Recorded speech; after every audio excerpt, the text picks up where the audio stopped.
سلاوي خاطن للسربي من دكتور محسن محمد رشيد زنگنه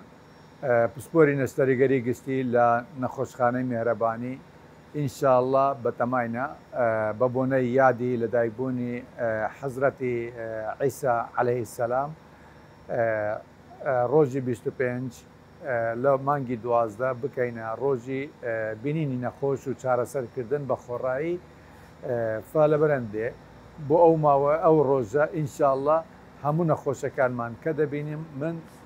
بە خۆڕایی دەبینم و ئەگەر پێویستی بە چارەسەری عەمەلیاتیش هەبیت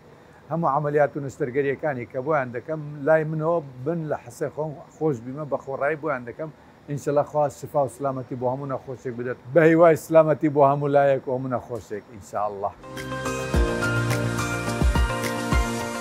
میهرەبانی دڵسۆزی و لێزانی